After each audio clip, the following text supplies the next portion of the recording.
My name is Cole Mercer, and I rise each morning at 5 o'clock to the silent, heavy air that whispers the promise of a new day.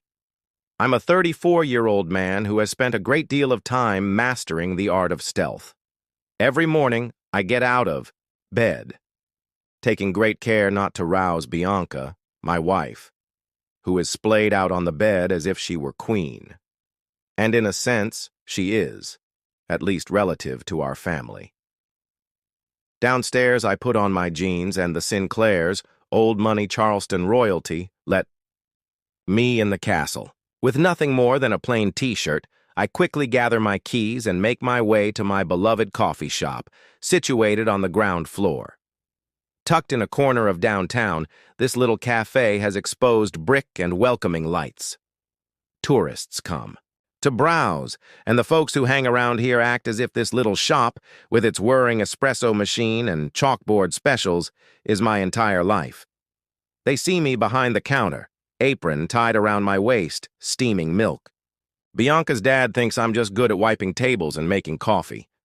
Despite my pleasant demeanor and steady hand, when Gregory Sinclair is in the mood to be generous, which isn't very often, his voice becomes gravelly, and he refers to me as the coffee guy.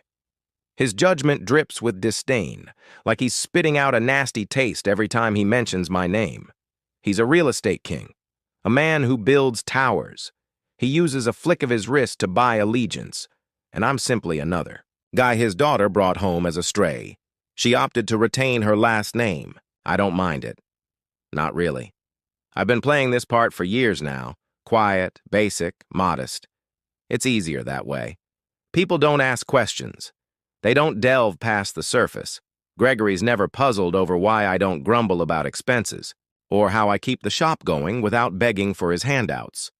Bianca's never noticed the late-night calls I take in the office upstairs, or the way I slip out for errands that extend into hours. They see what they want. A guy who's good with his hands, who knows his place, who doesn't rock their perfect tiny boat. And I let them. I pour their lattes, nod at their small talk, and keep my lips sealed. It's not like I'm lying. Not quite. The shop's real enough. I love the fragrance of fresh grounds, the hiss of the steamer, the way folks soften as they take that first sip. It's mine, a piece of me I built from scratch. Yet it's not the complete narrative, not even close. See, I've got secrets. Secrets they'd never guess. The shop's simply a front. A comfy little mask I wear while the real me moves in the shadows. I own things, huge things, companies, properties, accounts they'd choke on if they knew, but I don't flaunt it. I take a banged-up vehicle to work, park it out back where no one cares to look. The nice automobiles, the ones registered under a holding company nobody's heard of, they stay tucked away in a garage across town. My assistant, a bright woman named Tara, handles the main business meetings with bankers, investors, CEOs, people who don't know my face until I want them to. I've got a system, a rhythm, and it works, because nobody suspects a thing. Why would they? I'm just Cole, the man who married up, the one they pat on the head and forget about. Gregory's too busy counting his millions to notice the way I watch him, the way I listen when he brags about his newest transaction. Bianca's too caught up in her charity luncheons and fancy gowns to see the documents I sign when she's asleep. They assume I'm little, and I let them. It's safer that way, for now. This morning, the shop's silent as I unlock the door. I flick on the lights, start the grinder, and let the ritual take over. The first customer is an older guy, a regular who likes his coffee black and his newspapers crisp. He nods at me, mumbles something about the weather, and I nod back. It's simple. This life I show them. Comfortable. Yet as I wipe down the counter, I can't stop thinking about last night. Another supper at the Sinclair mansion. Another round of Gregory's jabs. "How's the coffee game, Cole?" he had questioned, smirking over his whiskey, keeping the lights on the table, laughing. Bianca held my hand under the cloth, and I just smiled.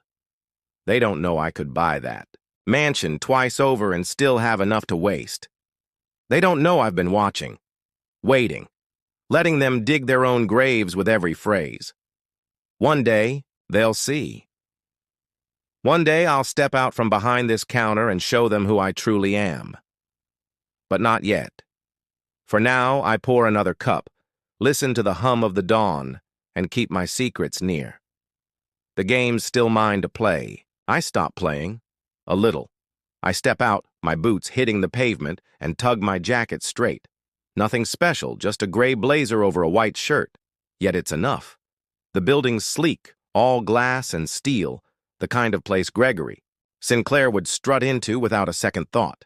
Only today, he's coming to me, and he's got no idea what's waiting. I push through the front doors. The air inside is nice and clean, and the receptionist, Emma, a no-nonsense woman with a tight hairdo, looks up from her desk. "Morning, Mr. Mercer," she says, her voice smooth. Professional. I nod back. "Morning, and keep walking." My name's inscribed, in metal behind her. Cole Mercer, CEO. But most people who pass through here don't relate it to the guy in the coffee shop apron. That's how I've kept it. Until now, I'm barely established in my workplace. Huge windows, dark wood desk, a view of Charleston waking up, and when Emma buzzes me. "Mr. Sinclair's here," she says through the intercom. "Send him in," I reply, leaning back in my chair. The door swings open a minute later, and there he is. Gregory Sinclair, storming in like he controls the place. His cheeks are crimson, his tie a touch twisted. He's got that expression, rage mixed with panic, and it's almost comical how fast the king's crown is slipping. "I need to speak to your director," he growls, not even looking at me yet, his eyes darting around like he's expecting someone else.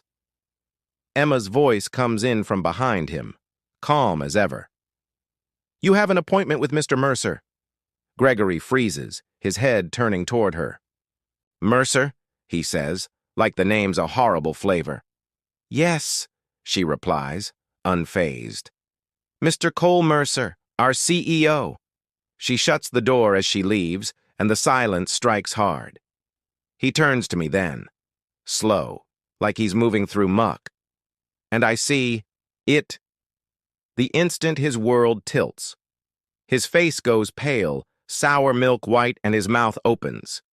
But nothing comes out. I rise up, casual, and move around the desk, the loan documents in my palm. "Coffee person," he says, his voice cracking like thin ice. I stop, meet his eyes, and lay the papers down on the glass table between us. "Owner," I utter, my voice stable, calm. "And this coffee guy just declined your emergency loan." I tap the stack, the red rejected stamp glaring up at him. His jaw clenches. He doesn't move, doesn't speak, just looks at me like I'm a ghost. "Who came out of the walls? I've waited years for this. Years of his jabs, his smirks, his cappuccino cracks. And now here we are, the barista and the tycoon, and I'm the one clutching the keys." "Cole," he finally murmurs, his tone shifting softer now, like he's testing the water. "You don't understand what this means." I tilt my head, lean against the desk, and cross my arms. "I comprehend enough," I tell him. "I understand your Midtown project's a house of cards. I understand you've been struggling for cash because your investors are pulling out. And I comprehend that my bank is the only thing standing between you and a very public fall." His eyes tighten, but there's terror there, glowing beneath the bluster. "You can't do this," he says, stepping closer. "Your family—" I laugh, quiet, sharp, and that stops him cold. "Family?" I echo. "Family doesn't burn me in front of a room full of strangers. Family doesn't treat me like a stray dog," Bianca hauled in. "You've never seen me, Gregory. Not once. And now you're paying for it." He blinks, and I notice the shift. He's not used to being on this side of the table. "What do you want?" he asks, his voice low. Desperate. "An apology? Money? Name it." I shake my head. Slow. Deliberate. I don't want anything from you, I say. I've got all I need right. Here, I gesture at the office, the documents, the life I made while he was busy laughing. This isn't about revenge, it's about respect. And you've got none to provide. He stares at the denied loan docs, his hands flexing like he wants to grasp them, tear them up, make it all go away. But he can't. You're ruining me, he whispers. No, I correct him. You did that yourself. I just stopped bailing you out. I walk back to my chair, sit down, and let the silence stretch. He's still standing there. A man who spent his life towering above everyone. And now he's shrinking before my eyes. You've got 24 hours to find another lifeline, I tell him, picking up a pen like it's just another day. Eastbridge is done with you. He doesn't move at first, just stares, then turns and walks out, his steps heavy, dejected. The door snaps shut, and I lean back, the weight of it all settling.